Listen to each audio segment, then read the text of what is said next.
Welcome to JC Sports Replays. I don't know why I'm singing, it just felt like a thing to do. Let me check my chat so I can talk to you. 'Cause I'm crazy about Strat, and I'm crazy about that. Let's see what's going on out here.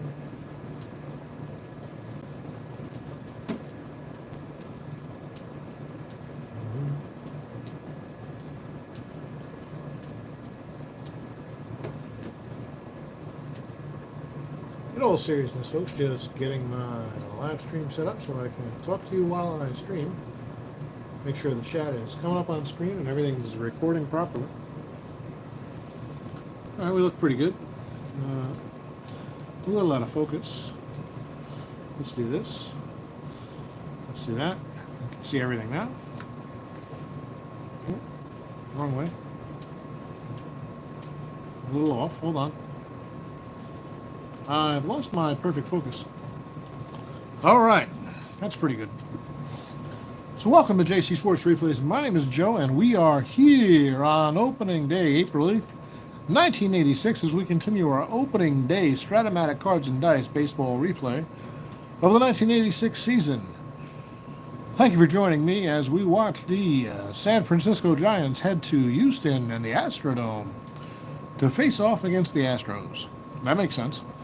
Hey, we didn't roll for weather. I don't think there is any Astrodome, so let's just see what the ballpark effect is going to be.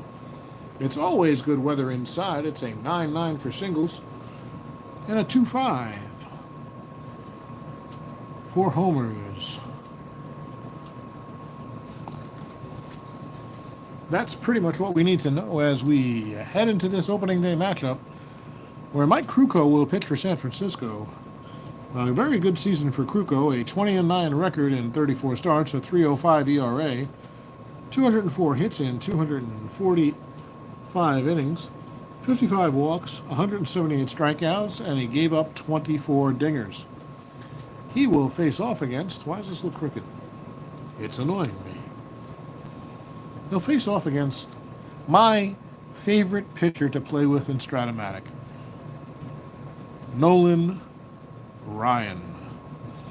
Ryan in Houston this year, 12-8, a 3.34 ERA, 30 starts, 178 innings, 119 hits. So the guy with the best hits per nine in baseball history stands up here in 86 with that incredible hits to innings pitched ratio. 82 walks, which is actually pretty good for Ryan. 194 Ks in just 178 innings, which these days seems pretty commonplace, but back in 1986, that was unusual to have more strikeouts than innings pitched, especially as a starting pitcher. And 14 homers allowed in those 30 starts, so he keeps the ball in the ballpark pretty well. Really happy to be with you tonight. It was a tough day at work, if I'm being honest. And I had a nice dinner with my wife. Megan is her name, and she's wonderful. We hung out with the pups, and I was really happy to see that the short I put up this morning about being prepared to go live with this game tonight has almost 600 views. That's pretty cool, man. I felt good about that.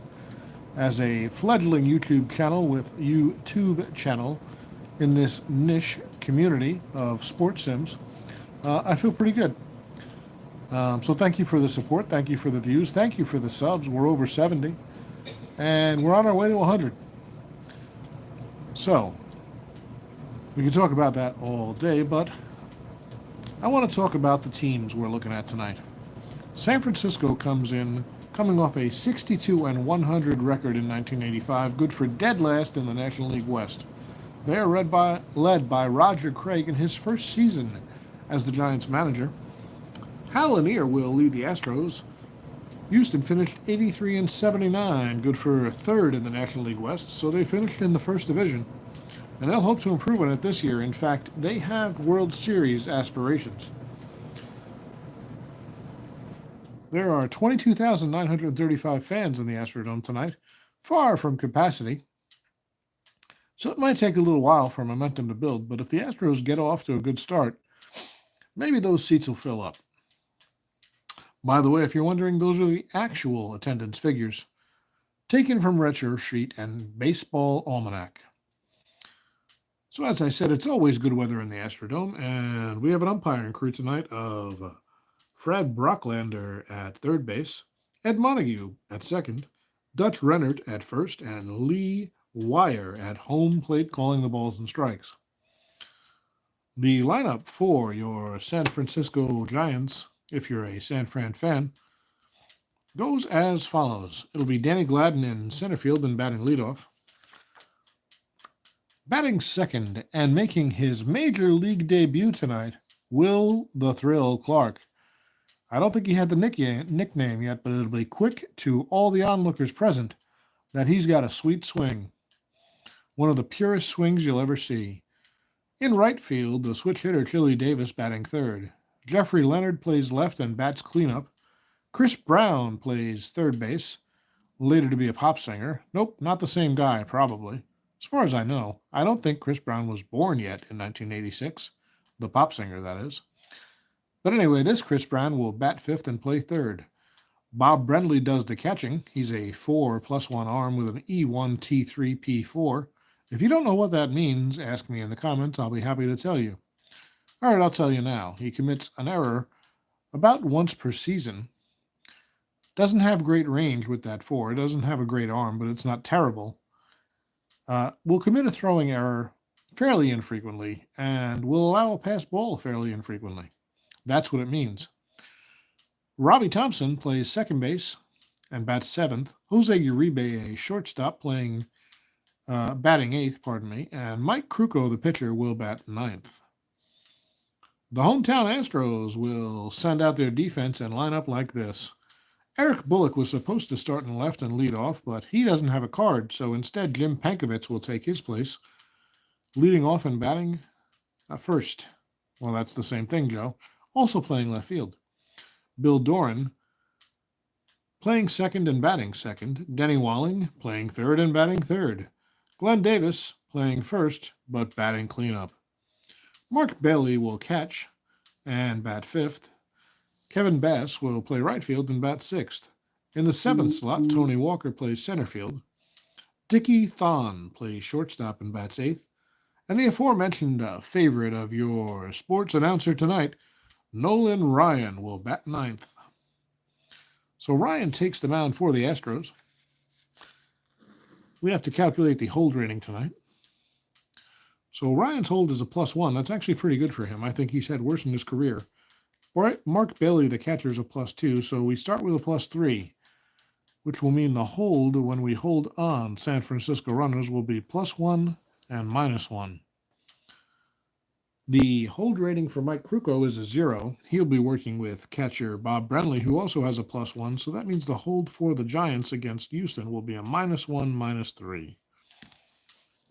Well, we've announced the lineups, we've told you about the umpiring crew, the weather, and already started to bore you to death. So it's about time to get to the first pitch. Lee Wire dusts off the plate, which is kind of weird because it's AstroTurf, so I don't know where all the dirt's coming from. But anyway, Dan Gladden will come to bat. Gladden making his first at bat of the season because, hey, the Giants and Astros haven't played any games yet. Gladden, a .276 hitter in 351 at bats, 16 doubles, 1 triple, 4 homers, and 29 driven in. He walked 39 times and struck out 59. He stole 27 bases and was caught stealing just 10, so a solid season for the center fielder Gladden. He's ready to lead off against the right-handed Ryan. Let's see how it goes. Hey, Dav.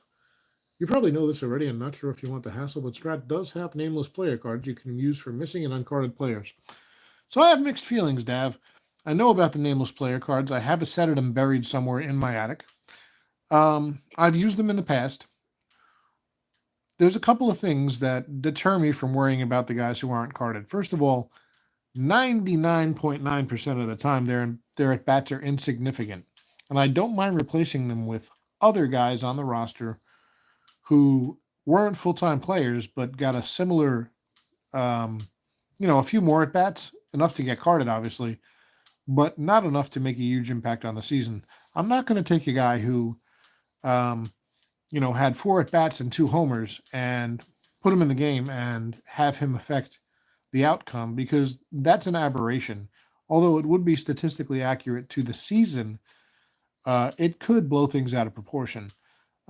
Whereas having a guy who had 150 at bats sub in his spot and has more normalized results probably makes better sense. Um, the truth is, I'm just not going to stress about it.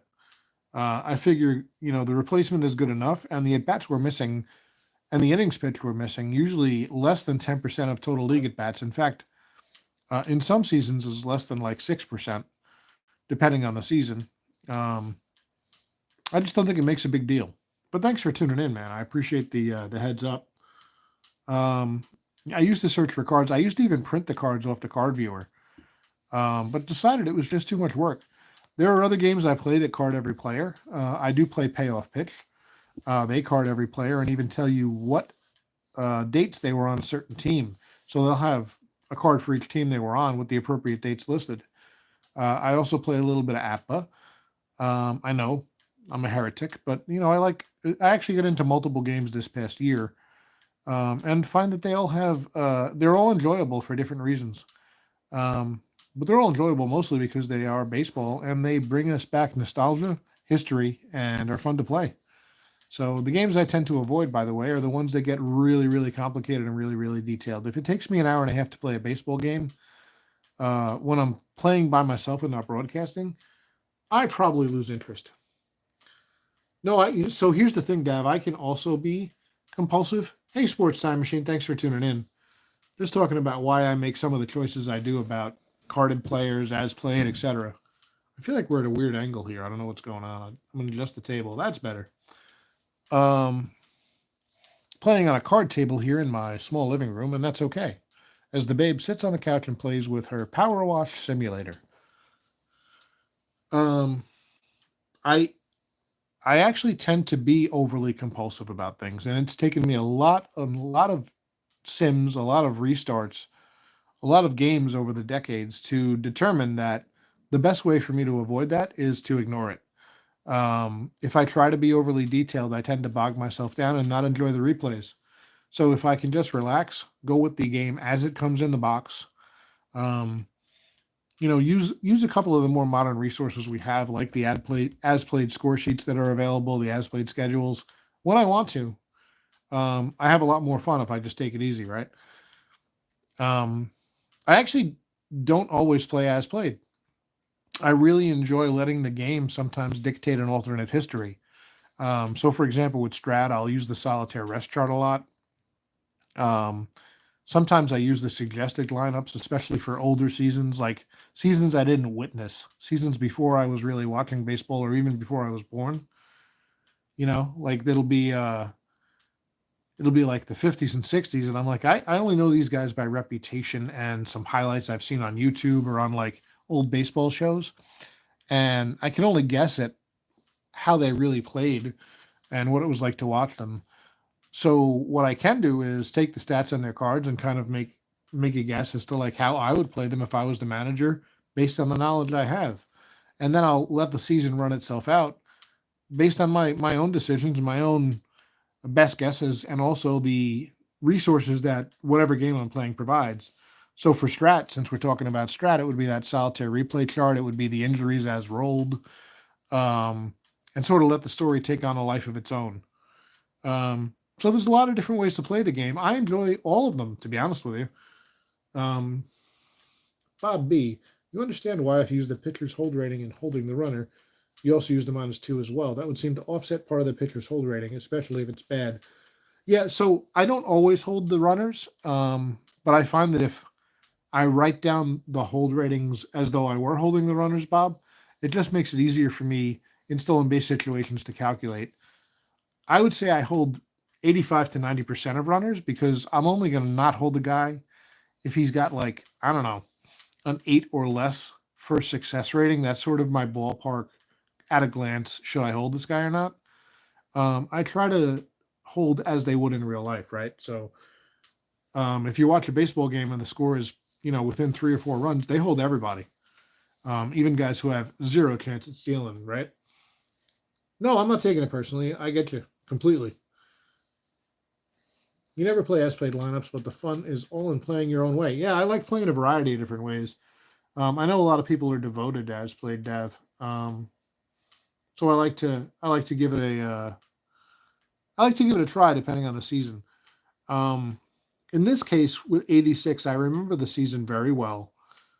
It was my first strat set, and I decided that having had no clue about as played when I was 13 or actually 14 and originally played the season, didn't finish it or anything.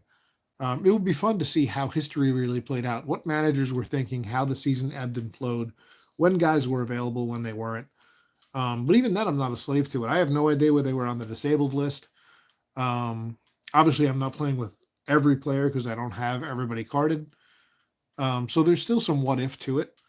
But I think it's interesting to see how the lineups evolve over the season in this case, because I do remember the season so well. And, you've got guys like Steve Sachs, who was a rookie for the Dodgers. He comes in and he bats eighth in his first game, probably had a pretty good first game, and all of a sudden he's batting second. So things like that I find fun. Strat rules, super advanced stealing, -2 pitchers hold catcher's arm. Max of +5, -5. Right, -2 on the first success chance and -4 on the second success chance.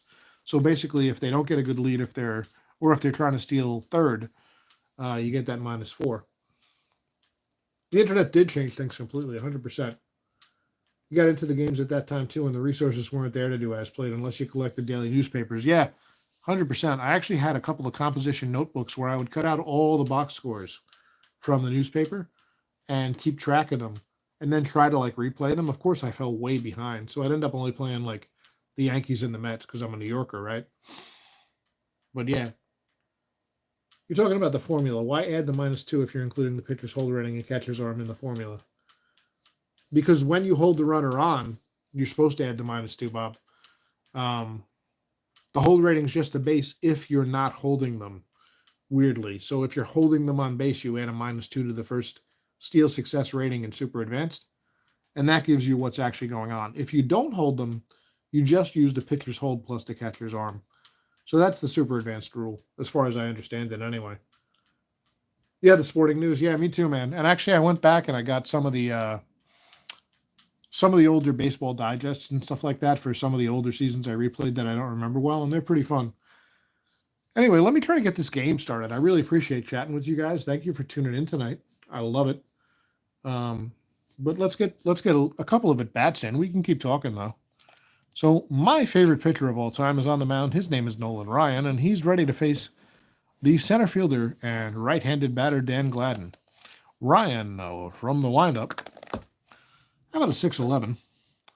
Against the right-hander Gladden, that's on the ground to shortstop. Dickie Thon is there. He fires to Glenn Davis in plenty of time to retire Gladden for the much-awaited first out of this game. You guys can keep chatting, and I will respond. I just want to get a few at-bats in so this doesn't become a 2 or 3 hour broadcast. Sporting News Baseball Guide. That's actually what I'm thinking of. For every old season. That's cool, man. Yeah, I started buying them pretty recently based on a recommendation by, I want to say it was Kurt Berglund, who did a video about how to improve your replays. I might be wrong about that, though. I don't remember who introduced me to the concept of going on thrift books and finding them, but you can find them pretty cheap. And it definitely enhances what you're doing as a replay. Well, here's a historic moment in retrospect, folks. Coming to bat for the first time in the majors, left-handed batter Will the Thrill Clark. He will face Ryan, settles into the left-handed batter box with a couple of warm-up swings. Ryan eyes the rookie and gets ready to pitch. The windup and the delivery, a 2-10. That's a ballpark homer chance. Clark's a lefty, and the Astrodome is not a lefty-friendly, or for that matter, righty-friendly homer park. Clark will need a 1-2 for this ball to leave the park. A 3. Wait a minute. Super advanced rules say that's a possible outfielder robbing a home run, which means there is a chance Will has hit it out of the park. Let's consult our handy-dandy Strat-O-Matic instruction manual, which could be better written, but we've mostly deciphered it. So, Clark is a lefty. It is the first number in the flyout range, center field. The center fielder for the Houston Astros today is Tony Walker. He's a 2. The outfielder rating 2. It's still a homer on a 1-7 and a flyout 8-20. So Walker is back on it. He's at the track, at the wall. He leaps. And he makes the catch. So Will Clark vies for a home run in his first at-bat of his major league career. And Tony Walker goes up and robs him of that possibility. Clark almost joined a historic club. Unhistoric club? I never understood that grammar. And that's the second out of the inning. Will's disappointed. He hit it well with a beautiful, lovely swing that we've seen for the first time in the majors. Ryan takes a deep breath of relief. He'll be a little more careful with Clark the next time around. He challenged him with a fastball there right down the heart of the plate, and Clark didn't miss by much. Well, folks, there's 2 outs now, and the switch hitter Chili Davis will come to bat. He plays right field today and will bat lefty against Ryan. So Ryan set into the windup, and the delivery, it's a 4-4 against the left-hander. Grounded on the ground. I love that misnomer. Towards Denny Walling at third. Walling is a 2E18. And we're going to have a 19. That's pretty much going to be a G1 every time, and it is.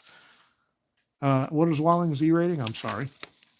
I'm tired, folks, but we're having fun playing baseball. Thank you for tuning in with me tonight. So it's a G1, and we've got a 15 on a third base 18. That's an E1. So Walling makes the scoop, drops it, making the transfer, and by the time he picks it up, Davis is safe at first on the E5.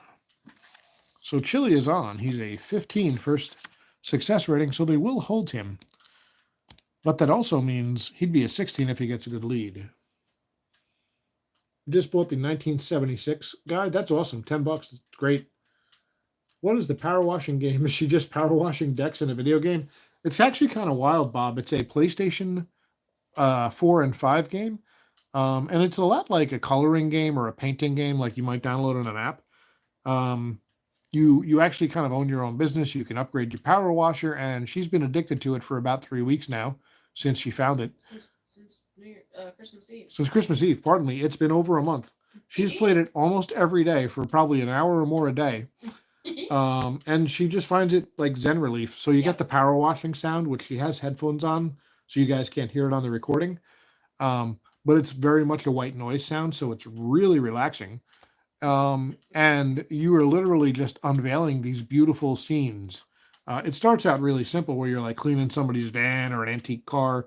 Then you're doing houses. And then as you progress further into the game, she's been on Mars, doing space stations, doing like pyramids, crazy statues, whatever. She has a lot of fun with it. And it lets me sit here and play Strat-O-Matic. So it works for both of us.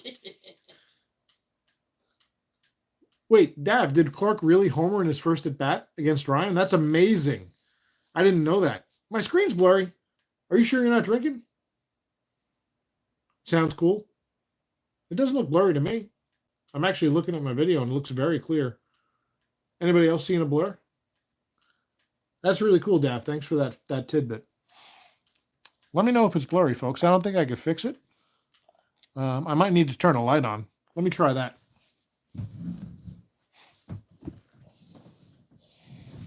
Pardon me a second while I elicit a light.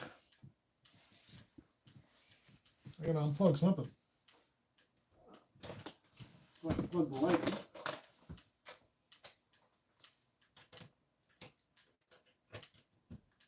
All right. The light will take a second to warm up, but it should cast further illumination on our playing cards here. I am recording with my phone, so I apologize for that. This is the best we can do. I believe you, Bob. I do. It actually seems to drift in and out from blurry. It could be my my internet too. We're not recording under ideal conditions here. I'm recording with a Samsung S22 Android phone. And we could just be having some internet issues, but oh yeah, I see it now actually. I'm watching and it's not as clear as it usually is tonight. That's weird. I wonder why. Well, these are the conditions we've got. We're going to deal with them. So I appreciate you guys bearing with me. I'm sorry for the technical difficulties. I'll do the best I can. So Will Clark misses a real-life homer. Chili Davis is on the error. Sounds like internet. Yeah, probably. Could be a usage issue tonight. Who knows? Well, we've got Jeff Leonard coming up with Davis on first, and Davis is going to try to get a good lead. He has a pretty good chance of getting a good lead, 2-9, if you can believe that. That's the biggest range I've seen so far this season. But he will also be automatically caught stealing on a 10 or an 11. So Ryan takes a look at Davis and gets set to pitch. Davis going to try to get a good lead, a 6. He gets a good lead. And now he'll be a 1-16 to steal second. The 9. So Ryan with the pitch. Davis is off to the races. Bailey turns it around quickly, but not nearly in time. And Chili has his first stolen base of the season.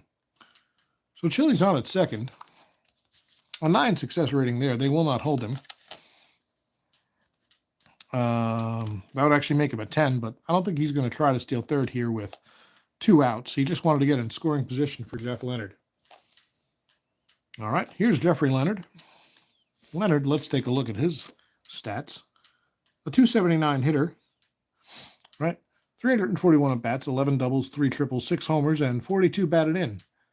20 walks, 62 strikeouts. He stole 16 and was caught 3 times. So a solid card for Leonard. I don't know if it's a cleanup solid card, but the Giants are dealing with what they have right now on opening day. Obviously, they had high expectations for Jeff. Let's see if he can outperform his Cards advanced billing. So Ryan takes a look at Davis at second out of courtesy and then deals to Leonard from the stretch. We've got a jumper. Get back in there, buddy. That's a 1-5 against the right-hander, and that's a single. A line drive up the middle. Bill Doran dives. He stops it with his glove, but he will not have a play. An infield hit for Leonard. Davis on to third. He'll have to hold there, and Leonard is a very good steal chance, but he's not going to try with a runner on third and 2 outs. That'll bring up Chris Brown. Brown, a good hitter. 317 average. St. Patrick's Day, so Chris Brown is Irish by batting average.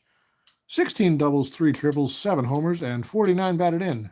33 walks, 43 Ks.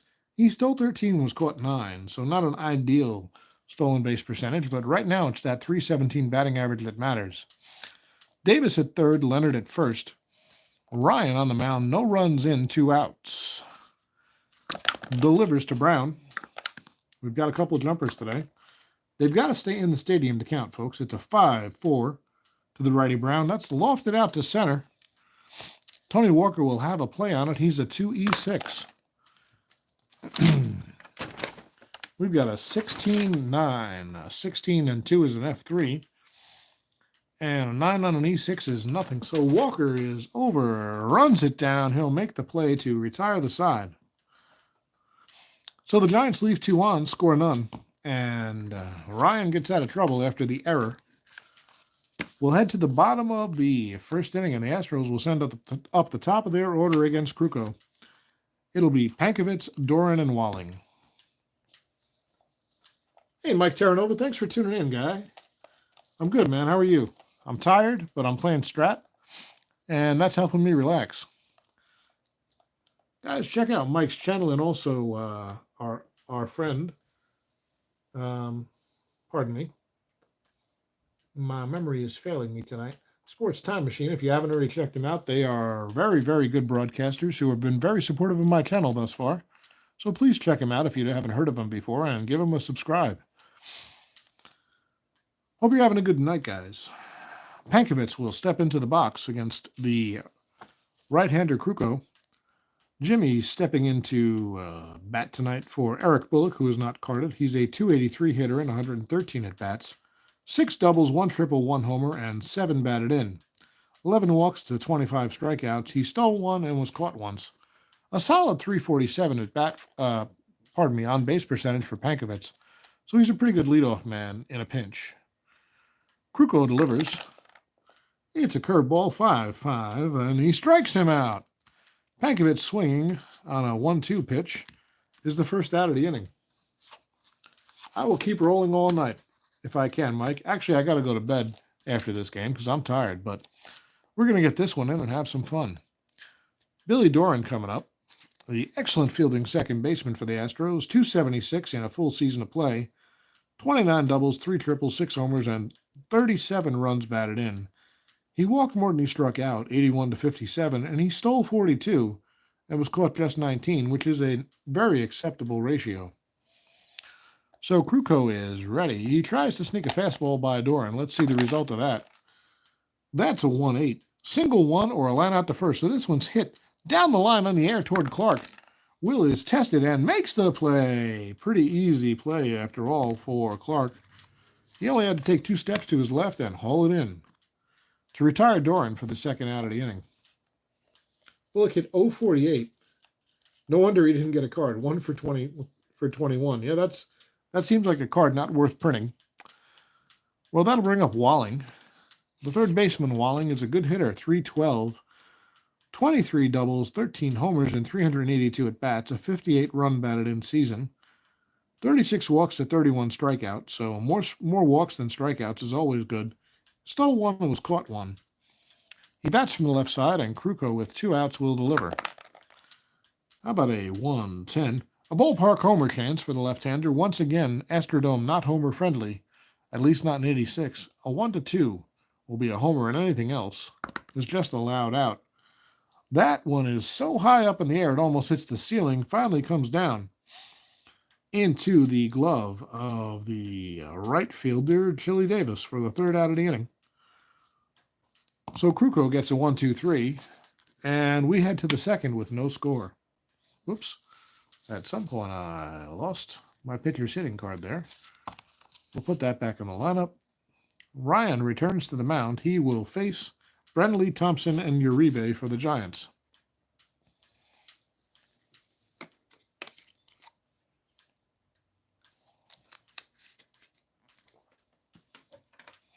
Hopefully that light's helping with the clarity.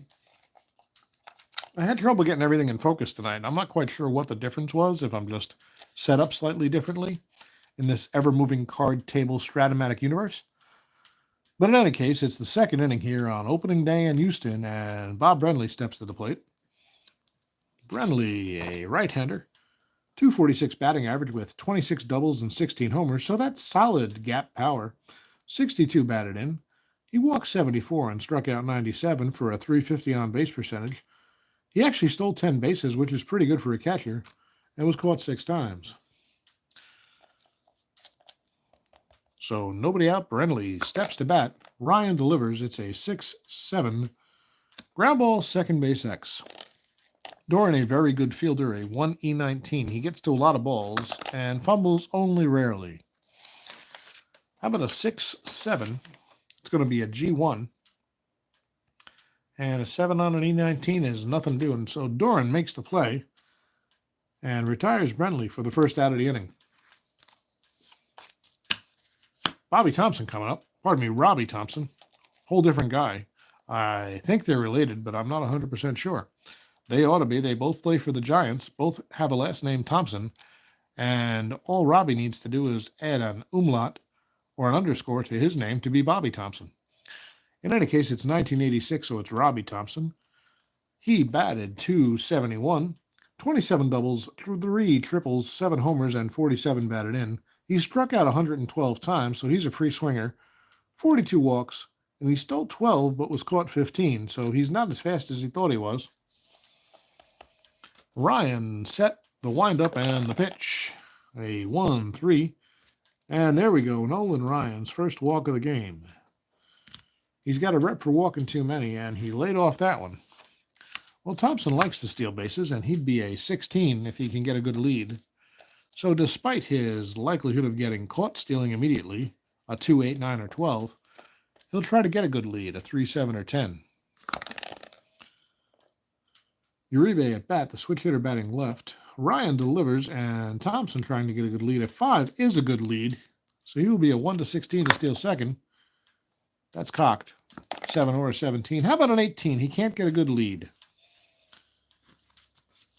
So Ryan throws over, holds Thompson close, and here's Uribe. Well, Jose, 223, 15 doubles, 1 homer, 1 triple, 3 homers, and 43 batted in, 61 walks and 76 strikeouts. So the walks somewhat make up for his low batting average.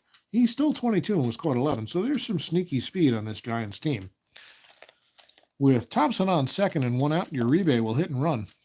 So let's get that chart ready. Well, we may not need it. If we roll a 4, 5, or a 6, it's off the pitcher's card anyway. Uribe will be a B hit and run with Thompson held. It's going to be off the batter's card. So it's going to be off the chart. A 3, 8. Pick it up. Hit and run B. We've got an 8. Ground ball to second base C. So that's a grounder down to the second baseman, Doran. He will have only one play and tosses to Glenn Davis to retire Uribe. But Uribe hit it to the right side and does his job. Thompson into second. Avoids a double play, and even though Krukow has a limited chance of driving in the run, he will also not have to lead off the next inning. Krukow steps in. He is a 2 WR. I have no idea what he batted, but it ain't good. Ryan looks in, glances at Thompson just to be sure he's not going anywhere, and then the delivery. From the stretch, that's cocked, re-roll. How about a 2, 7? Strikes him out. Nolan does what he's supposed to do and strikes somebody out. His first K of the game. The Giants leave 1, and we'll head to the bottom of the second with no score. If I can pick these cards up, we'll resume play with Krukow on the mound and Glenn Davis coming up to bat. The slugging first baseman for the Astros is Davis, a 265 hitter, 32 doubles, 3 triples, 31 homers, drove in 101 in the real season, 64 walks to 72 Ks, so good plate discipline, 3 stolen bases, and 1 caught stealing. He's sneaky fast. He's not fast at all. He's just opportunistic.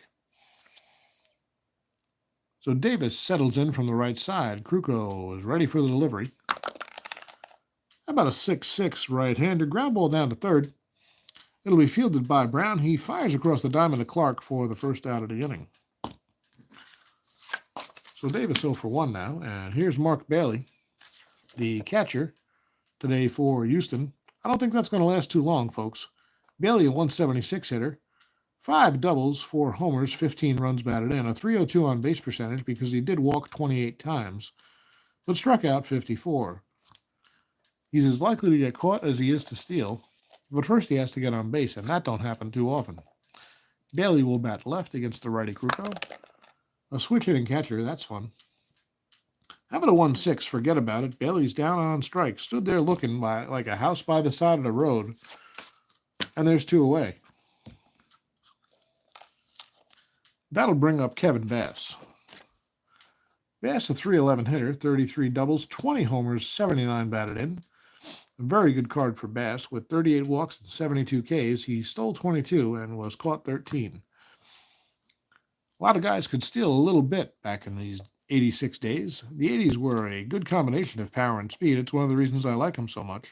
It's the kind of baseball I really enjoy. So Krukow ready, 2 down, and Bass waits for the pitch. Another curveball from Krukow. That is a 6-8 against the batting left Bass. And that's going to be a base hit. It's hit toward the gap. Double 1 to 8, single 9 to 20. That's going to one-hop the wall. Gets past Leonard. He corrals it quickly. But by the time he gets it in, Bass is in with a 2-out double. So 2 down, and that'll bring up Tony Walker with Bass in scoring position. Walker with an RBI chance, just 90 at-bats. A 222 batting average, 7 doubles, 2 homers, and 10 batted in. He walked 11, struck out 15. He stole 11 bases in super limited play and was caught stealing 3 times. So Tony needs a base hit here to possibly score Bass. Bass, with a 13-second steal success chance, is being held. With 2 outs, he won't go anywhere. Hal Lanier is content to see if Tony Walker can drive him home right now in a scoreless game. Krukow delivers. How about a 3-9? Right-handed Krukow. That's a strikeout, his 3rd of the day. So Mike Krukow, doing his best Nolan Ryan impersonation, has 3 strikeouts through 2 innings. There's 1 left, and we are still scoreless as we head to the 3rd. Who's coming up in the 3rd for San Francisco against Ryan? It's going to be the top of the order, Gladden, Clark, and Davis. And I need a sip of water.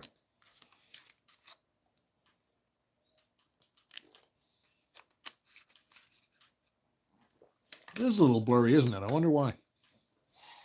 Well, we'll deal with it.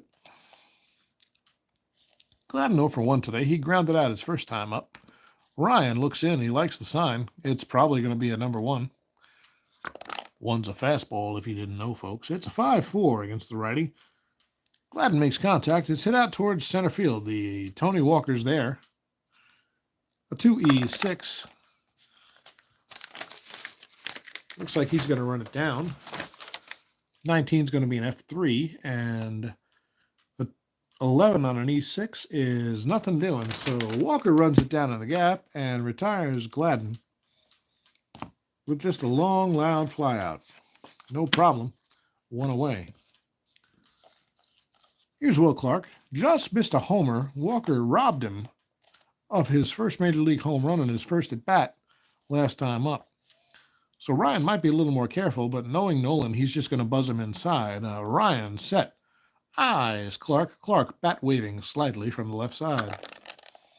How about a 3-9? That's a fly ball left field. Fairly deep, but it's going to come up just short of the warning track. And Pankovich is there to make the play. Second out of the inning. Clark's given 2 balls a fairly decent ride. His swing is beautiful, but he doesn't have the results to show it so far. And this will bring up Chili Davis. Davis reached on an error, stole a base, and was stranded. Back in the first. Ryan delivers. How about a 2-8? Oh, that one's hit well out toward right field. The right fielder, Bass is going back. It is a home run, 1-6, double, 7-20. And it one-hops the wall. Bass will get it back in. Davis slides, and he's in just ahead of the throw. A 2-out double for Davis.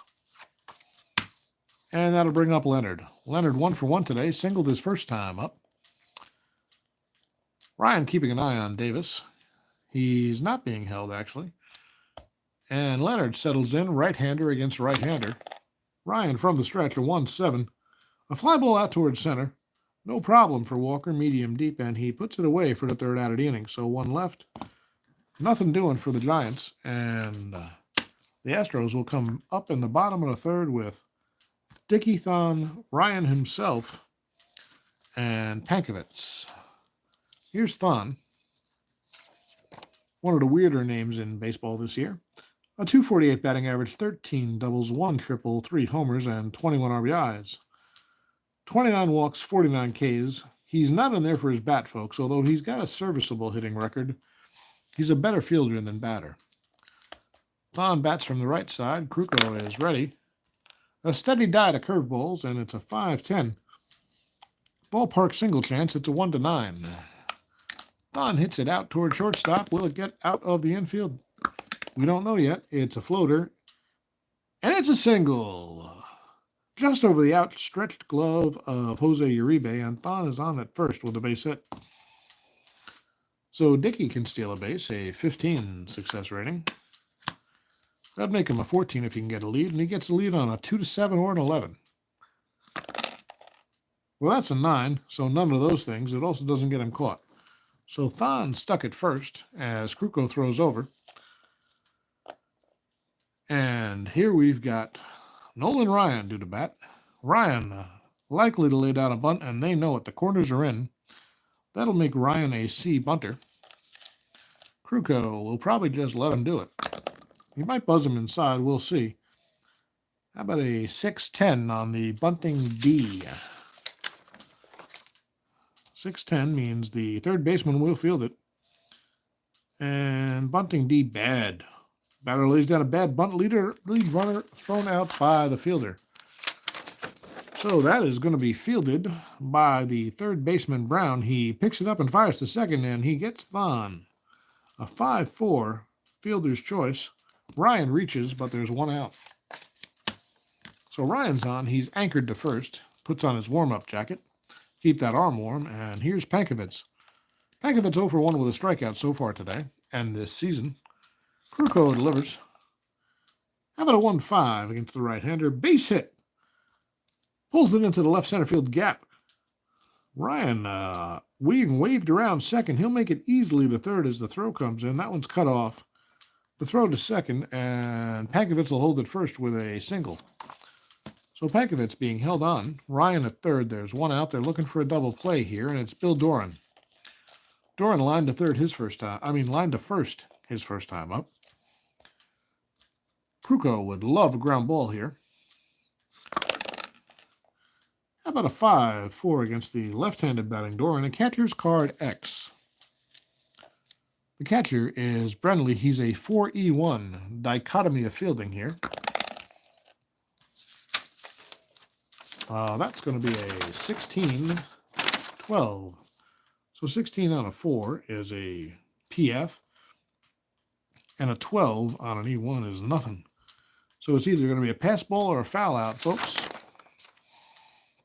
We'll roll for the pass ball against Brenly's, Brenly's pass ball rating of 4. It is a pass ball. So Ryan will score on the pass ball by Brenly. He couldn't handle the curve from Krukow. Pankovitz down to second. And the Astros take a 1-0 lead. Doran will still be at bat. So the Astros are on the board 1-0. It is now Pankovitz at second with 1 out. And Doran back in the box from the left side. Krukow delivers. How about a 5-6 against the left-hander? Fly ball out toward center. Gladden is there, and he makes the play. Pankovitz retreats to second as the throw comes in. 2 down now. Pankovitz in scoring position still, and here's Walling. Denny Walling 0 for 1 on the day. Krukow with a 1-5. That's got a chance. Home run 1-4, double 5 to 20. Walling pulls it out toward right center. It's going to be over Bass's head. One hops the wall. Not over Bass's head, pardon me. Over Davis's head. One hops the wall. Pankovitz will come around to score easily. And Walling is into second with a RBI double ahead of the throw. The Astros with another run. It's now 2-0, and Walling will not be held at second. He's kind of slow as far as stealing third goes. That'll bring up Glenn Davis. He's not related to Chili, although there's a weird resemblance. They both play baseball. That's about it. Davis 0 for 1 today. He's got an RBI chance here with Walling at second and 2 outs. Krukow goes back to the curveball, a 6-4 grounder to short. The shortstop, Uribe, 2E18. How about a 19-15? So a 19 on a 2 is pretty much always a G1, folks. A 15 on a, Uribe is an 18. 15 on an 18 is an E1. So Uribe tries to field it. He boots it. By the time he picks it up, he has to eat it. Walling is safe at third, and Davis reaches on the error. So now, with 2 outs, the Astros threaten a big inning here. First and third, and Mark Bailey coming to bat. Bailey struck out his first time up. Krukow thinks he can get him again. Let's see. How about a 6-5 against the lefty? Another ground ball, shortstop X, 2E18 for Uribe. Was Davis being held on? I don't think so. Oh, he was. With the lefty at bat, that's actually going to make Uribe a 3E18 because of the hold. He is responsible for the hold. How about a 3-11? That's trouble. I'll tell you right now, that's trouble. That's a single one. And an 11 on an E18 is no error, but it gets through the infield. A nice piece of hitting by Bailey. It gets past Uribe. Walling will score the third run. Davis stops at second. And the Astros lead 3-0 here in the bottom of the third. It's going to bring up Kevin Bass. Bass doubled his first time up. Runners on first and second and 2 out. Krukow's given up 3 in the inning. Bass waits from the left side. It's the lefty's giving Krukow trouble, it seems. And here's a 6-5. Another grounder to Uribe. Well, look at that, folks. Davis not being held this time, I don't believe. Nope. So Uribe gets to be a 2E18. How about a 10-8?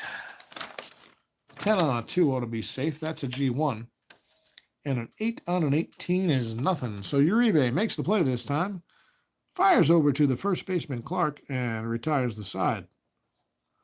2 left, but the damage is done. 3 runs are in. And it's 3-0 Houston as we head to the 4th. A third of the game in the books, folks. And the Astros with the lead at home. And Ryan on the mound loves the lead. Let's see if he buckles down to get Brown, Brenly, and Thompson. Chris Brown is 0 for 1 so far today. Ryan, the windup and the pitch. How about a 4-10? Strikes him out. Second strikeout of the day for Nolan. And Brown can only shake his head and walk back to the dugout. He could not catch up with that fastball. Some will tell you it was 110 miles an hour. I don't think it was that fast, Bob, but it was moving faster than most trains. Well, here's Brenly, 0 for 1, grounded out his first time. Up, Ryan delivers. How about a 2-6? Fly ball out towards center. You know who's out there already. Tony Walker waits and makes the play, no problem. 2 down quickly for Ryan. And Robbie Thompson comes up. He has yet to have an at-bat. He's got an on-base percentage of 1,000 this season with a base on balls in his only plate appearance. Thompson waits from the right side. Ryan delivers. How about a 3-6? Well, there's a walk.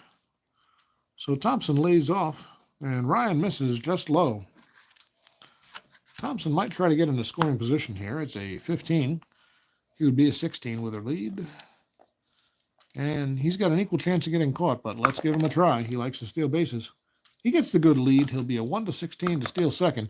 So Ryan with the pitch, and forget it. I don't know where that arm came from, but Mark Bailey came up gunning. Ryan threw a perfect pitch, and Bailey a perfect throw to just get Thompson. So we go 1-2-3 a non-traditional way, and the Giants fail to score. Uribe will still be at bat when we come back up in the 5th, but for now, we go to the bottom of the 4th. Astros trying to add to their 3-run lead with Walker, Thon, and Ryan himself.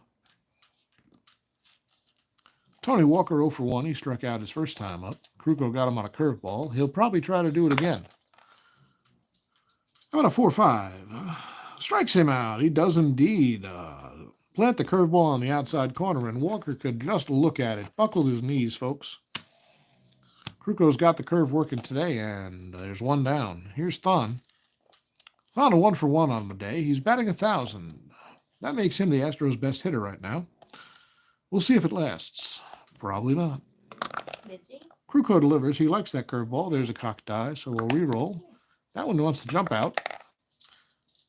Thon really wants that base hit. It's a 4-2 against the right-hander Thon. That will be a ballpark homer. He actually has normal power against righties. So on a 1-5, this one is hit high and deep to left field. Going back on it is Leonard. He may run out of room. Nope, that one's being held up by the circulation system here in the Astrodome. Leonard is there, and he will make the catch for the second out of the inning. So 2 away, and Ryan comes up to bat. Nolan has scored the first run. He reached out a fielder's choice, advanced on a pass ball, and came around to score. Actually, he scored on the pass ball after a Jim Pankovic single. So Ryan had a productive at bat somehow, and he waits for the pitch from Krukow. How about a 2-3? Pops this one up behind the plate. Looks like Brenly is there, calls it off, and makes the catch. A 1-2-3 inning for Krukow to keep his team in the game. But the Astros lead by 3 as we go to the 5th. The Giants will send up Uribe, Krukow, and Gladden. You know what's funny is the screen's blurry and my vision's a little blurry because I'm real tired. Also, I'm getting old. I've got a paunch. You can call it a beer belly if you want, but I don't drink beer. I drink whiskey and wine. I'm not drinking tonight. It's just water, folks. This stream is brought to you by ShopRite's Bowl and Basket Water. You've got to stay hydrated. If you don't, you'll die. The wife's laughing. That's how I know I've still got it. I finally relaxed and gotten into the groove of the game. Hope you guys are enjoying the game. I sure am. Nolan Ryan could get a few more strikeouts to get me really interested. He's only got 2 today, and he's only walked 2. It's pretty pedestrian effort for Ryan so far. I would expect at least 7 walks and 10 strikeouts in a typical Ryan game. Well, here's Uribe. He grounded out his first time up. He'd like to be the best hitting shortstop in the league, but it's unlikely to happen, even in 1986, because Cal Ripken's out there somewhere. Not to mention Hubie Brooks. But anyway, here's a 3-7 against the right-handed Ryan. Well, there's a single 1-3 or a line out to second. Line toward Doran. He ranges and makes the easy play to retire Uribe for the first out of the inning. That'll bring up Krukow. He will bat. It's pretty early. A 3-run lead seems like a lot, but in the fifth, there's still plenty of baseball ahead of us. Krukow 0 for 1. Ryan struck him out for his first strikeout of the season and the game. Ryan will come after him with a steady diet of fastballs, I'm sure. How about a 4-5? Krukow batting right. Well, there's another strikeout, a 1-2-3. Krukow didn't even swing at that high fastball, and the ump gave him the benefit of the doubt. Lee Wire with the call, and Krukow walks back to the dugout without protest. That is not where that line goes, folks, because that's only 2 outs. Danny Gladden comes up. Gladden grounded out and flew out. He's 0 for 2. Ryan feeling the fastball a little bit now as he's warmed up. A 3-6. Well, Gladden was expecting a fastball, and he catches that one. It's going to be double 1-3 or a single 4-20 out toward left center. And the left fielder, Pankovitz, will cut it off and hold Gladden to a 2-out single. So Dan's on, a very good stealer. He'd be a 19 if he can get a lead. He needs a 2-6. Well, that would be a 6, but it don't count. How about a 5? That counts. So Gladden off to the races. He's got a huge jump, and Bailey has no chance in catching him. Well ahead of the throw. Gladden's got his first stolen base of the season, and he's in scoring position. How long am I playing Strat? Well, let's see. I'm 51 years old, and I got my first set. Well, actually, I started playing when I was 12 with a friend's set. So what's that, 39 years? This will be my 40th year of Strat-O-Matic Baseball. I've only recently, and I do mean recently, like since May, ever played another baseball sports sim on the tabletop besides Strat. Since then, I've played Payoff Pitch, APBA, and Pocket Pennant Run, thanks to the wonderful, wonderful advertisements from the community on YouTube, mostly Dave Gardner and Ron Juckett, extolling the virtues of these other games on their Digital Device podcast. So thank you guys. You've really opened my eyes. A number of other YouTubers have inspired me to come back and record some of these games and stream them live with you. But yeah, 39 years of Strat. There was a break in there sometime between the end of high school and the end of my first marriage, but that's okay. Yeah, I think it's great too, man. Back eating dinner watching you. Sorry about that, Sports Time Machine. I hope I don't ruin your appetite. You've always been a Status Pro guy. You know what? I got Status Pro for Christmas. Haven't tried it yet. Looking forward to it. I've got the 79 season. The cards are still unperforated.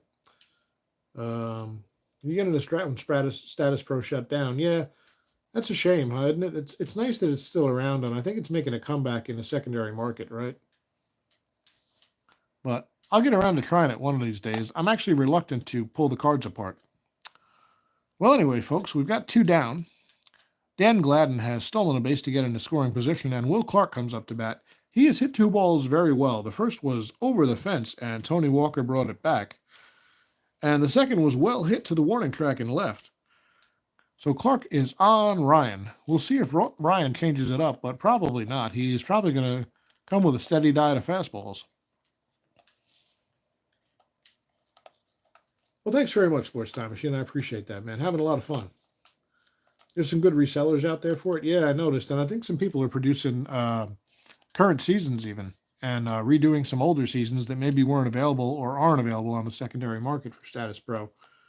I'm looking forward to trying 79 with it when I have some time. But man, too many seasons, too little time. Isn't that always the problem? So Clark settles in from the left side. He has given Ryan 2 good rides. Nolan will deliver from the stretch.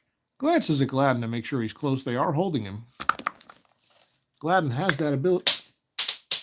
We got a runner, folks. Let's get a replacement real quick.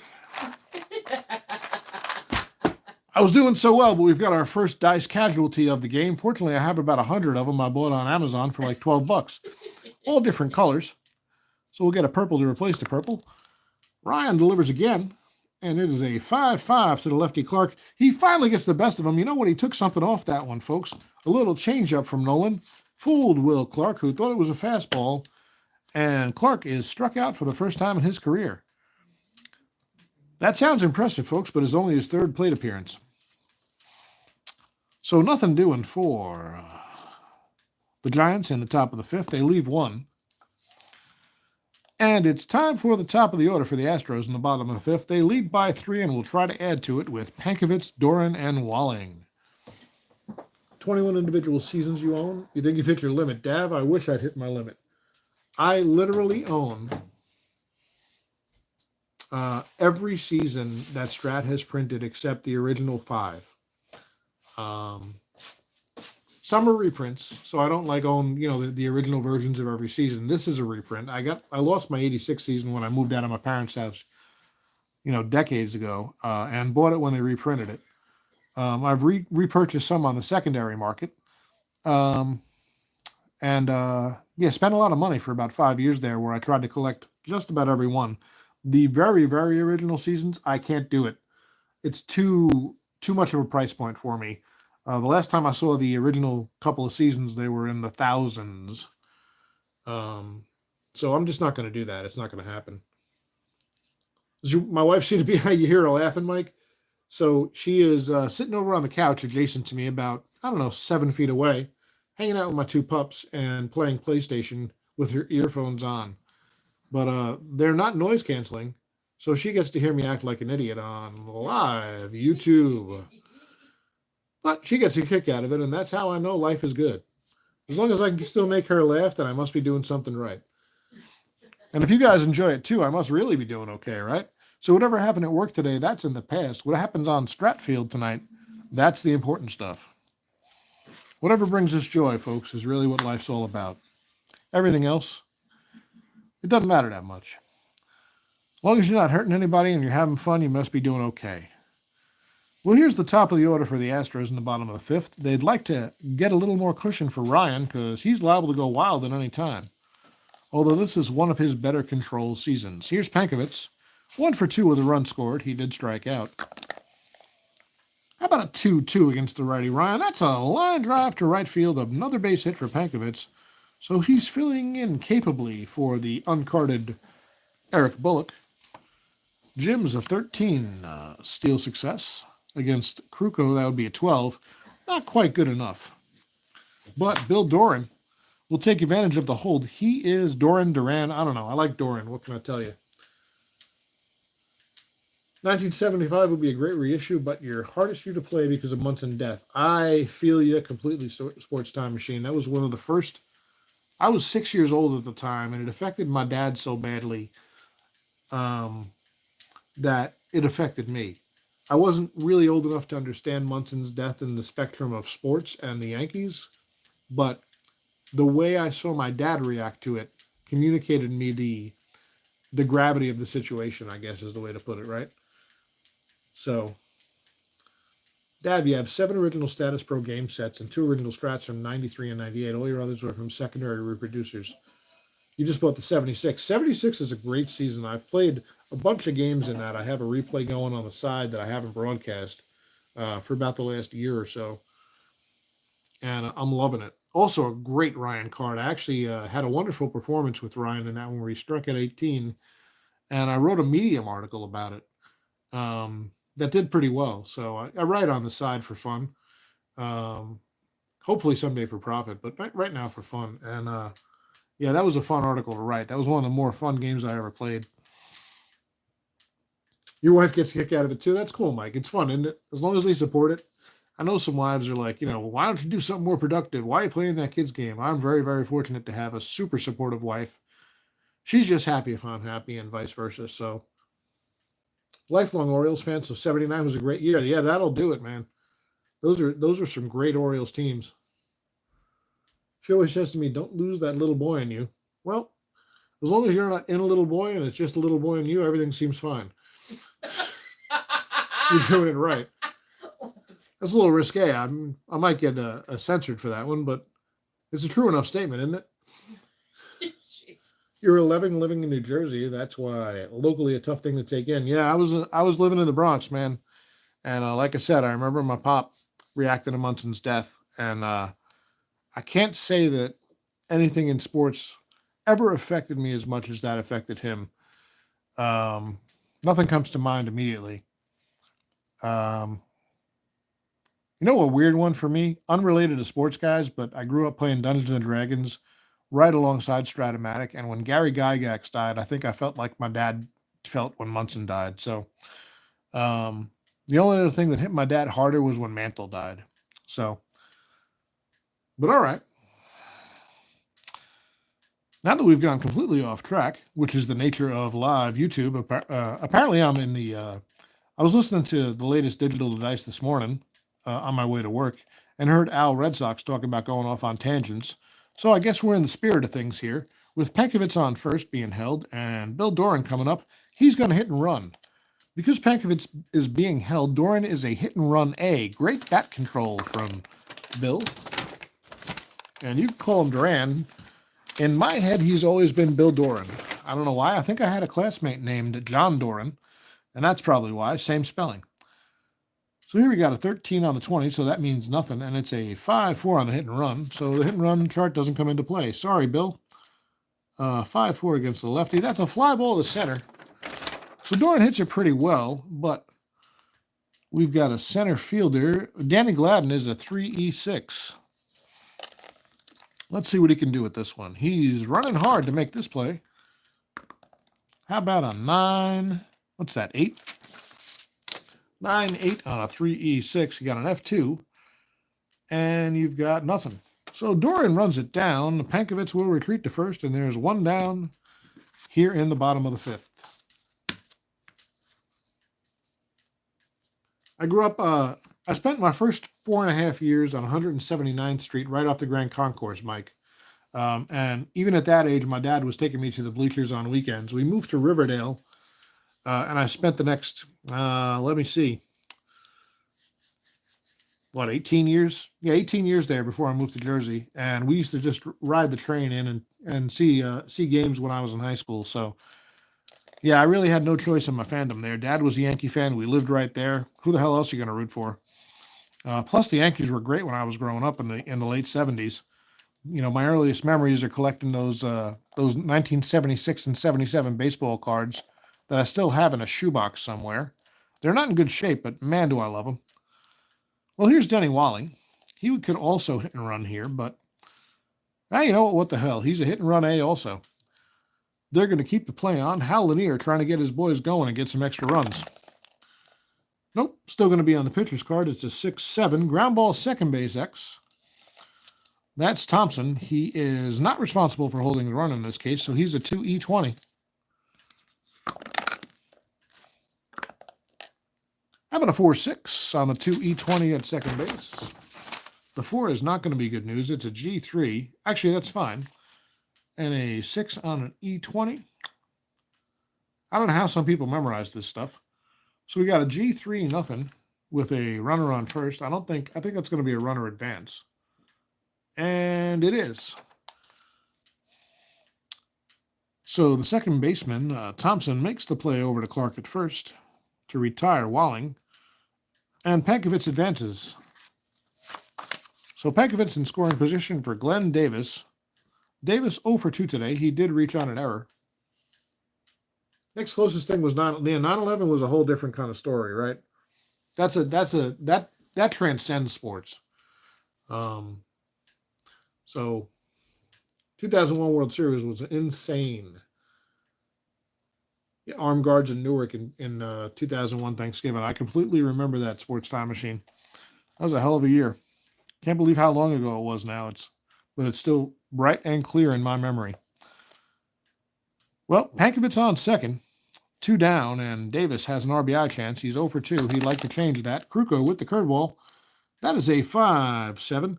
Line drive, but right at Uribe. He takes a small step to his right and makes the play. Side retired, 1 left. The Astros can't add to their lead, but hang on to a 3-0 lead. As long as Ryan can keep his control under control, that might be enough. But here's an interesting thing, folks. Ryan's fatigue factor is a 6. So Nolan was probably in his late 30s at this point, if my math is right. I'd have to look it up to be sure, but I'd say he's 37, maybe 38. Is he older than that? He might be older than that. He might be in his 40s. Shit, he's probably in his 40s now that I think about it. When did he kick Robin Ventura's ass? 91? Well, Ryan will face the heart of the Giants order trying to get something going. It's going to be Davis, Leonard, and Brown. I don't know if you ever read the Billy Martin book by Bill Pennington, but it's a lot of interesting insight into those Yankee years. I have not read it, Dav. I don't know who Bill... Well, I know the name, but I didn't know there was a book about it. I'll check it out next time I'm on Thrift Books. I'm always looking for a good baseball book. I like to listen to them on audiobook these days while I'm driving. So Davis comes up. He is 1 for 2, doubled and reached on an error. He stole a base earlier. He'll bat left against Ryan. Ryan with a fastball. How about a 1-3 against the right-hander? Fly ball to right field. Davis gets a hold of it, but it's going to be not deep enough. Kevin Bass is there and catches it for the first out of the inning. Davis retired, and Jeff Leonard coming up. The right-hander, Leonard, 1 for 2 so far today. He's hit the ball hard a couple of times. So everybody seems to be thinking they're going to catch up with Ryan's fastball, but they're just a little late. And that's how Ryan made a career, isn't it? A little wild and a little late. So Leonard steps in with 1 out. Here's the pitch from Ryan. It's a 6-9. Everybody's favorite number. Not really. That's a terrible position to be in. That's often my balance on my bank account. Sometimes there's a minus sign in front of it. But that's why I keep going to work. It's a triple 1-3, fly ball to center. The center fielder, Walker, is there. He's been busy today, but he's been good. And he retires Leonard for the second out of the inning. Here's Chris Brown. He struck out and flew out. Not living up to Hal Lanier's expectations so far today. And 2 down. Ryan comes right after Brown with a fastball high and inside. It's a 4-5. Strikes him out. Brown goes chasing. That was probably ball 4, but Brown couldn't lay off, and Ryan has himself a 1-2-3 inning here in the 6th. His POW inning. So he is pitching a shutout through 6. Probably just jinxed him. But what the hell? Why can't I be like all the other announcers? Krukow returns to the mound. He is not on his POW inning yet. He gets a 7, but he's trailing by 3. He was 39 and 86, so I was right in the middle there, Dav. Thank you for clarifying. What was his last year, 94? 95? He pitched to a 46, so I guess it'd be... No, I guess I'm going too far. Maybe 93? Mark Bailey comes to bat. He's 1 for 2, the catcher. Singleton struck out. And Krukow mixing in fastballs with curveballs. Here's a curve. It's a 1-9. Strikes him out. Bailey fooled badly again. Didn't even get the bat off his shoulder there. His knees buckled a little bit. Krukow's got that curve working. It's the fastball that's gotten him in trouble. Here's Bass. He's 1 for 2. A double and a ground out.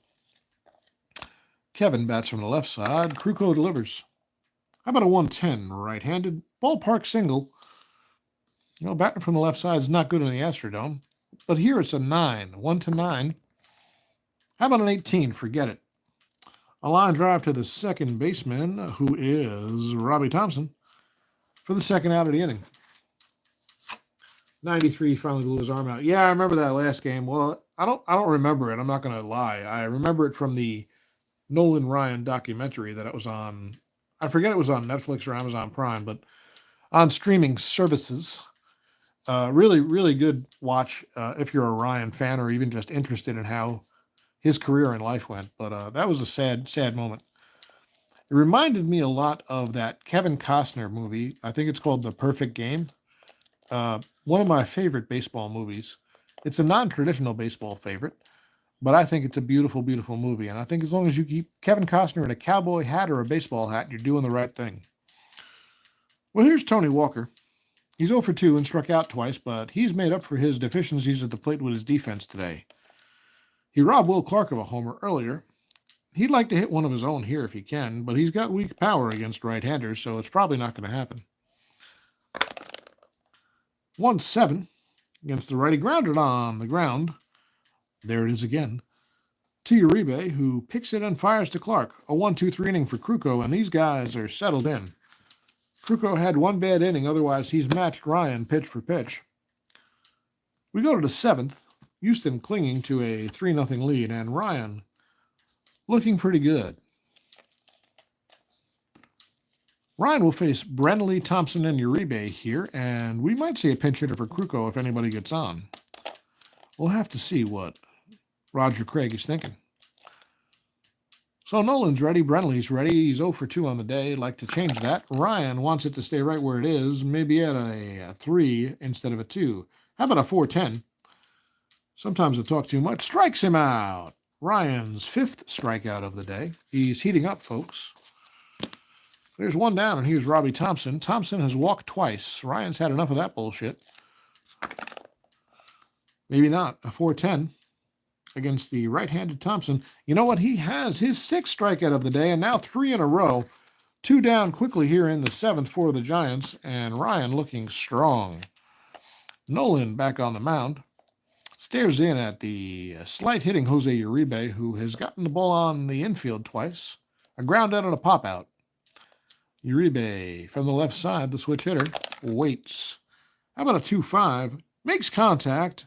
An easy shallow fly ball out toward right. Bass coming in on it. He has plenty of time to make the catch. That's basically a long pop-up.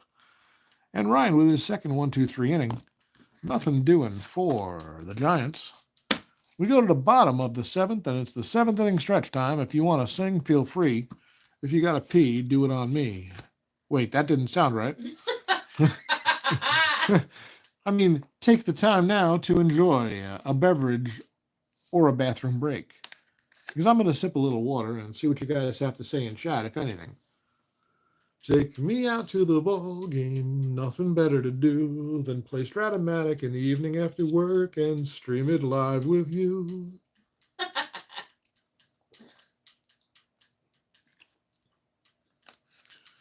You can say whatever you want whatever you want about me, folks, but it's damn sure I'm an idiot.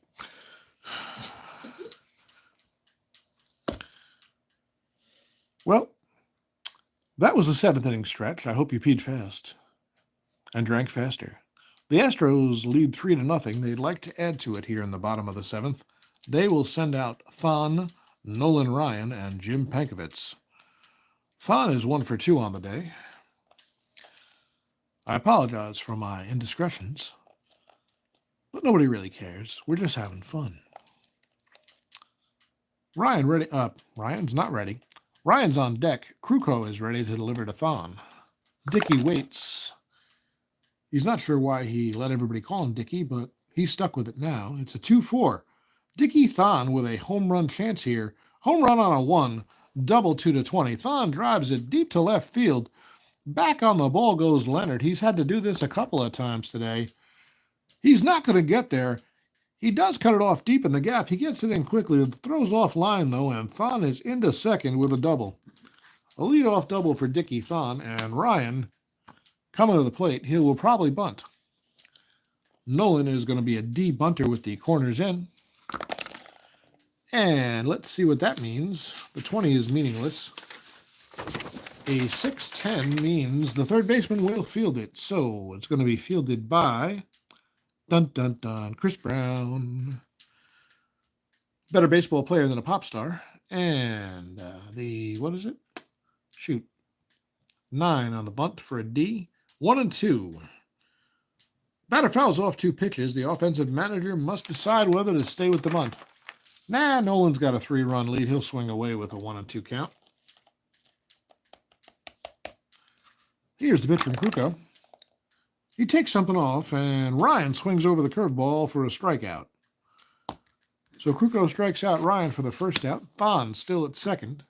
And Dab says Thon was lucky to come back after a terrible beaming he had. He was never the same player. I'll take your word for it. I don't remember it, to be honest with you. I have to look it up after the game now. Who hit him? That would be my question. I don't remember that at all, to be honest with you. But I believe you, Dad. So Pankovitz up. He's 2 for 3, scored a run and struck out. He's got an RBI chance here with Thon at second. Are they holding Dickey? That's important. They are not. He's only an 8-second steal rating. Oop, gotta roll the 20, bro. How about a 4-11 against the right-hander? Ballpark single chance. 1-9. That is a base hit for Pankovic, his third hit of the day. And Thon will come around. They're waving him home, and he will score the throw into second. And the Astros are able to extend their lead to 4 here, 4-0. So Pankovic is on.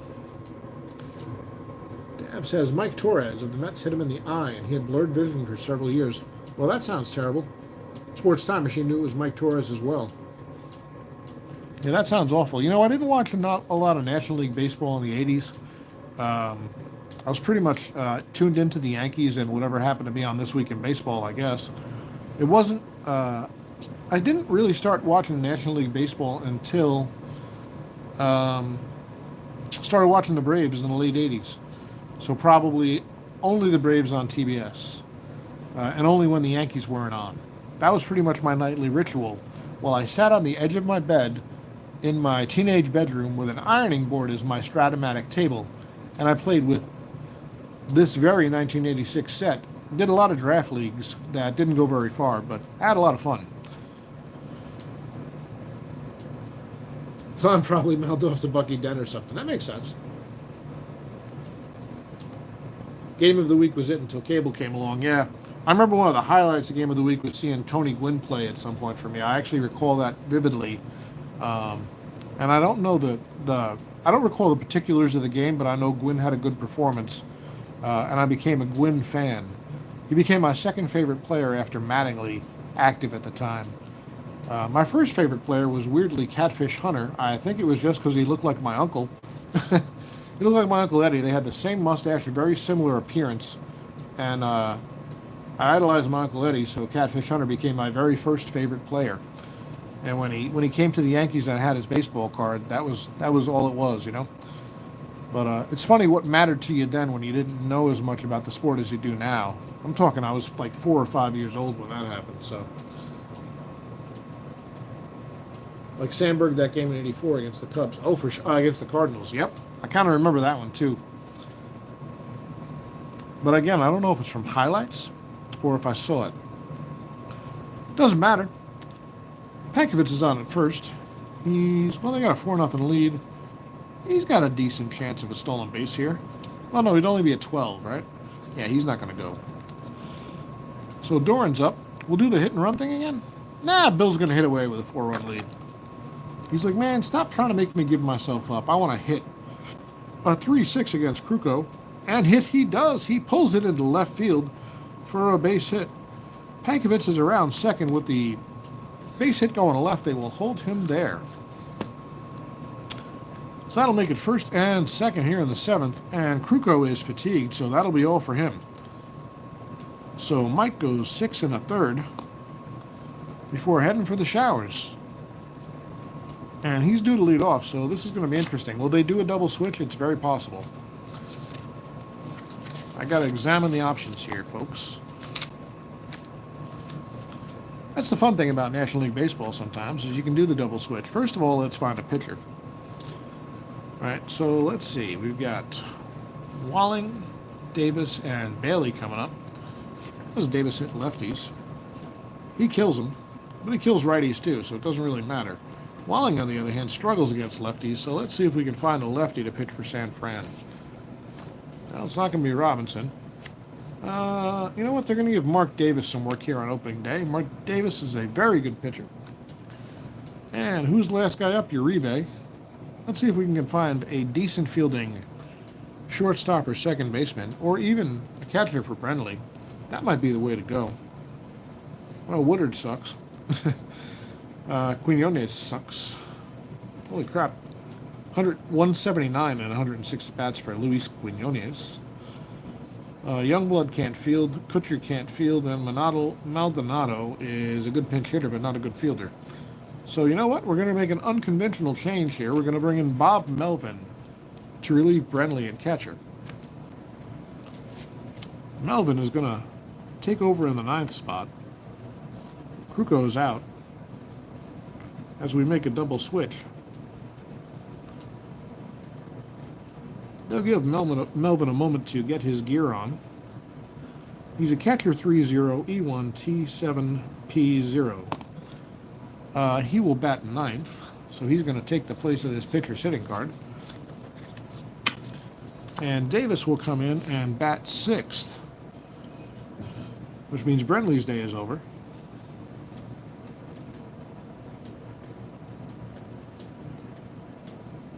Davis is a pitcher 4E51.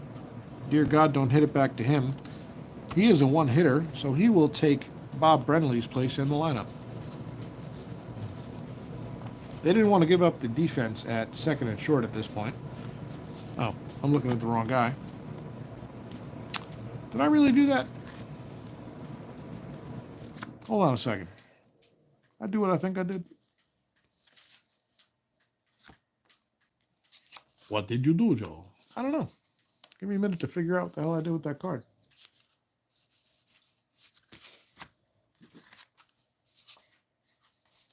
Un momento, por favor. Yep. Bob Melvin is not on the Astros. So hold on a minute. I got my stacks mixed up. It's going to be Alan Ashby. We're going to stick with the theoretical change here. It's going to be Ashby. Pardon me.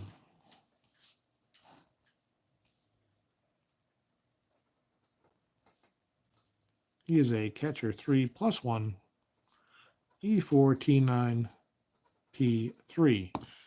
He will come in and bat ninth and relieve Brentley. I got the right pitcher, right? I got the pitcher right.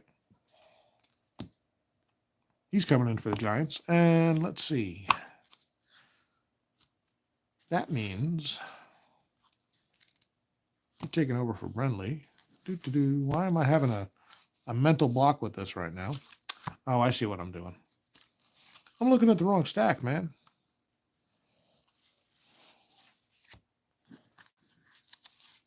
I'm doing it all wrong, bro.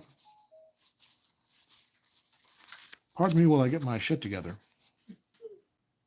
Ashby is not coming into the game. Jesus, bro. It is Melvin. But he's not going over here. That's my problem. He's going in the stack I don't have on the screen.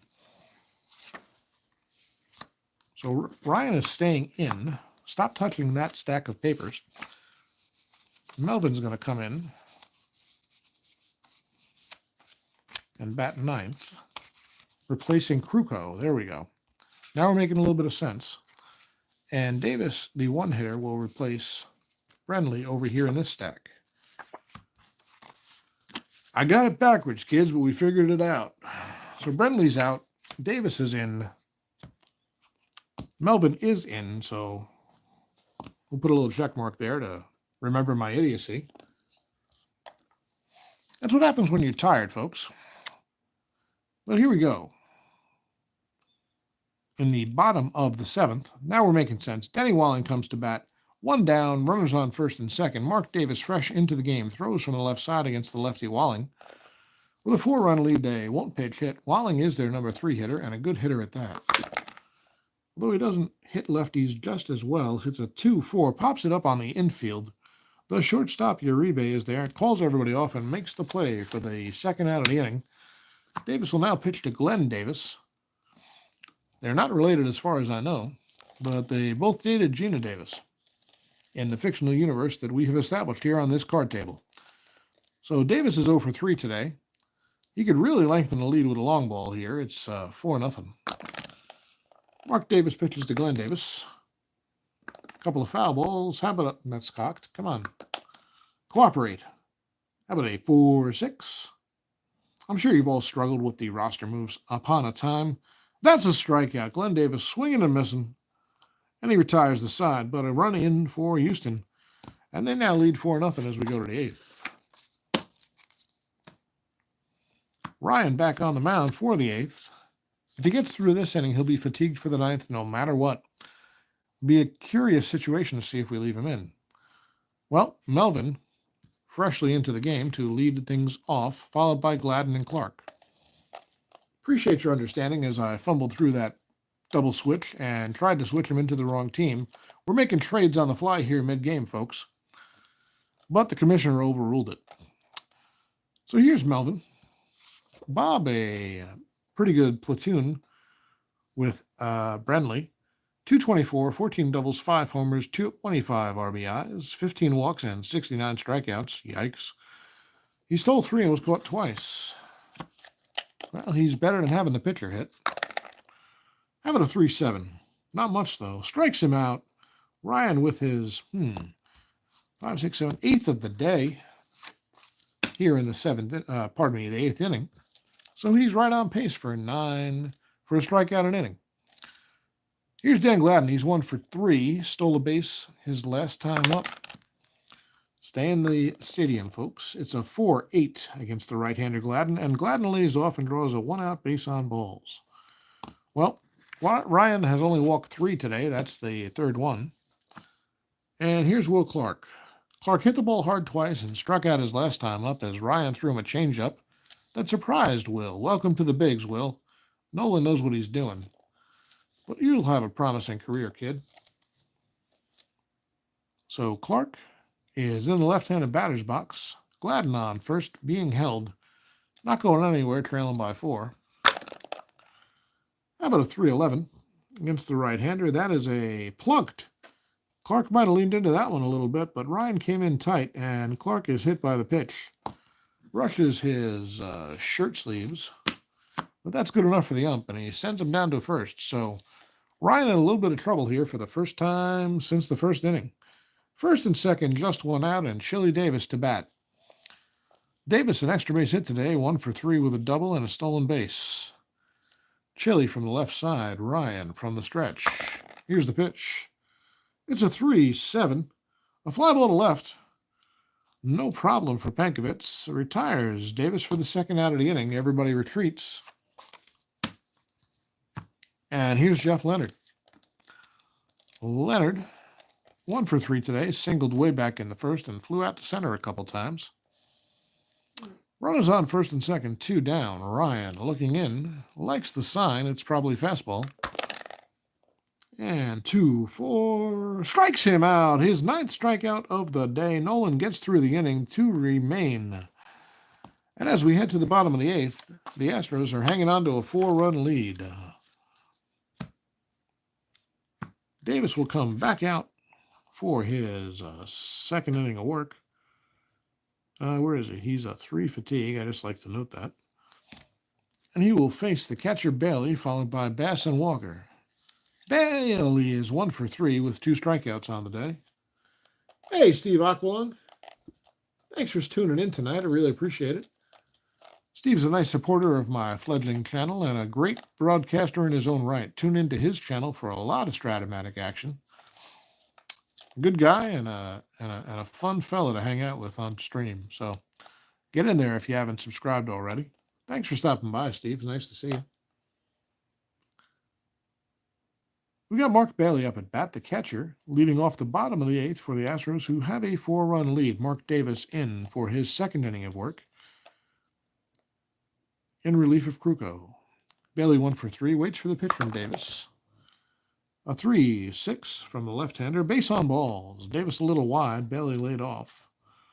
And there's a leadoff walk. They'll hold him on, but not too serious about it. I should update the holds. It's a -2 for Davis. Working with Brenly's +1 is a -1, which means they have an even better chance. It's a -3 and -5 on the holds now. And that brings up Bass. Bass has doubled, grounded out, and popped out. 1 for 3 on the day. Davis delivers a 1-6 against the left-hander. That's a base hit. It's going to get into the gap a little bit.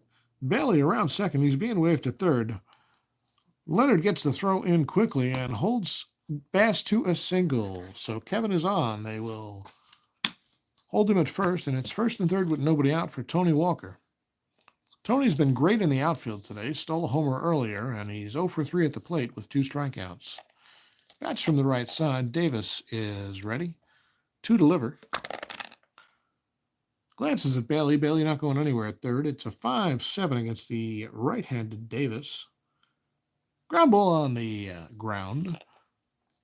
I love that. I'm going to keep saying that. I don't care. To second base, it's Robbie Thompson, a 2E20.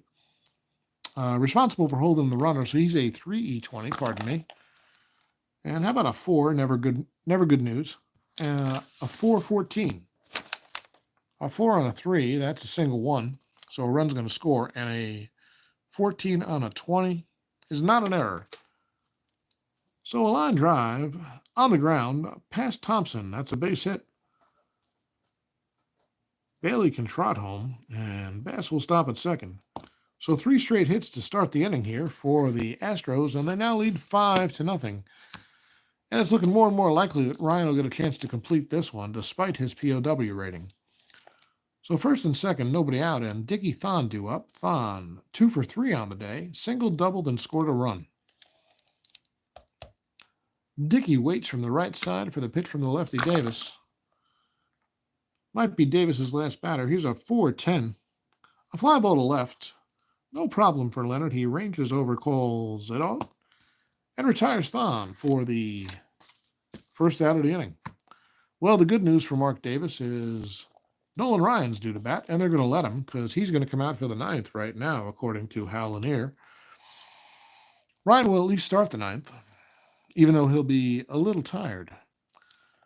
The bad news is there's still runners on first and second. Ryan's going to try to drop down a bunt and get the runners in scoring position. So he'll be a bunting D. That's going to be a 6-9. Let's see what that means. 6 means it'll be fielded by the third baseman, and a 9 on a D means 1 and 2. So Ryan fouls off the first 2 pitches. He's in a little bit of trouble here. He can't foul off another one. It'll be a strikeout. So he's going to take his chances and swing away. Ryan batting from the right side. How about a 5-10? Grounded to short. Uribe is a 2E18. Not holding Bass at second. How about a 13-15 on the 2E18? Boy, there's a lot of numbers in this game. 13 is a G1. 15 on an 18 is an E1. So Uribe's there. He picks it up, drops it, making the transfer, and Ryan will reach on the E6. So the bases are loaded. Mark Davis not having a good inning here. Bases are loaded for Pankovich, who's got 3 hits on the day. Pankovich bats from the right side. Actually bats better against righties than lefties, so Davis will stay in despite the struggles he's having. Also, this game's going away quick. 5-0 Houston in the 8th.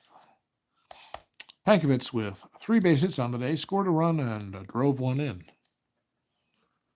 Here's the pitch from the lefty Davis, a 6-9 against the righty Pankovich. Single 1 to 13 or a line out to second. That's a base hit for Pankovich, and that's going to score a run. They get it in quickly. They'll hold everybody else, but the bases are still loaded. Another run's in. It's now 6-0 Astros, and Mark Davis has done enough. He will be relieved. And we're going to find us a mop-up man. It's not going to be any of these top guys.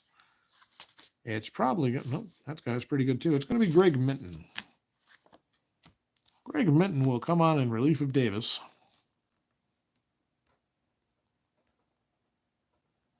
So Davis ends up going an inning. He pitched to 2 batters in the last inning and only has 1 out here in the bottom of the 8th. And Minton will come in and bat. We're not going to double switch again. We'll just pinch hit for him. So he's going to be C. He'll come in and bat in the 6th spot. This has gotten to be a messy scorecard, thanks to me screwing everything up. He is a 2E43. Squeaky card table, making itself known. It's about 25 years old, so that's understandable. And here's Bill Doran. Doran with the bases loaded, 1 out. Infield playing for the double play. Doran batting from the left side against the righty Minton. Well, that is a possible, what is that? A pass ball, because the 2 and the 4. So a possible pass ball on Bailey. Nope, he never lets a pass ball go by. He's a P0. So we'll re-roll the 6s to Doran. It's a 4-7 against the left-handed hitting Doran. Single 1 to 10 or a ground ball to first. That's a base hit for Doran. He'll have an RBI. The runners will advance base by base. Walker will score. And it's now 7-0 Houston. And things aren't looking good for the Giants, folks. Minton steps back on the rubber. He'll face Walling. Walling 1 for 4 on the day, double and an RBI. The pitch from Minton. How about a 4-4 against the lefty? Catcher's card X. Oh, boy. That's going to be Melvin. He is, even though he's crossed out, he's a 3E1. And how about a 2? That's not good news. And 11. WG. WG nothing. So wild pitch or a ground out. His wild pitch rating. Minton's wild pitch rating is a 9. No wild pitch, so it's going to be a ground out. So the base is loaded. Let's see how that plays. WG loaded. Where's the WG, man? Help me out, bro.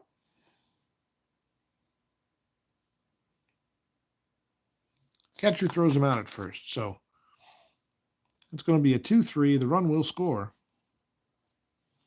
It's an RBI for Walling. And here, Melvin makes the play, but there's 2 outs now, another run in. It's 8-0. And this one quickly becoming elementary, folks. So runners on second and third, 2 down, and here's Glenn Davis. Davis 0 for 4 today. Minton just trying to get through this game. A 5-10 grounder to short X. 2E18. Uribe being tested again. He has not been great today. This time a 4-12. The 4 on the 2, a G3. He's not responsible for holding anybody. And a 12 on an 18 is nothing, I think. Yep. So Uribe picks it up, fires over to Will Clark, and finally retires the side. But the damage here is done. 4 big runs for Houston, and they are winning 8-0 going away. And what does that mean, folks? It means even though he's in the fatigue, Nolan Ryan will come out with an 8-run lead and try to close this one out. He will face Brown, a pinch hitter, right, because Minton's day is going to be done. So Brown, a pinch hitter, and Thompson.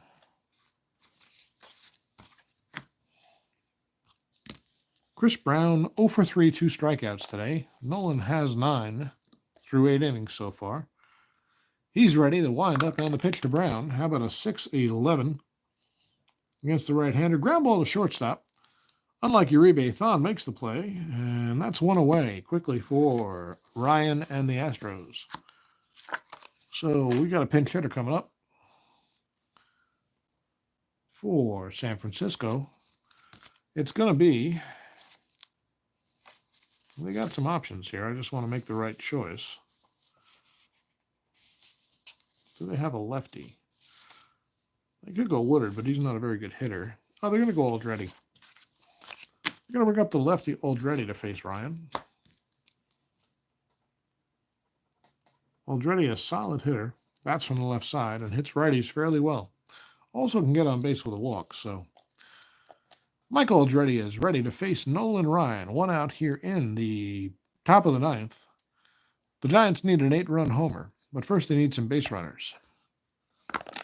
Ryan delivers. It's a 4-11 against the left-hander. Strikes him out. His 10th of the day. Nolan has finally heated up, and he's in good form. No dot on that strikeout. All his dots are in the 2 column. I mean the 5 column, pardon me. And that'll bring up Robbie Thompson. Thompson has walked twice and struck out. Officially 0 for 1 with a caught stealing today. Ryan on the mound, looking in for the sign. It's the number 1, as you can imagine. Bailey's been putting down a lot of 1s today. And Thompson waits. How about a 4-7 right-hander? Well, Thompson lays off again. And for the 3rd time today, he has a 2-out walk. Thompson not being, well, no, they will hold him on. Even with the 8-run lead, they'll hold him. But Thompson not thinking about going anywhere. That'll bring up Uribe, but probably not. Uribe is going to come on out for San Fran. And we'll see a pinch hitter here. The 5th substitution. Oop, I can put him right here.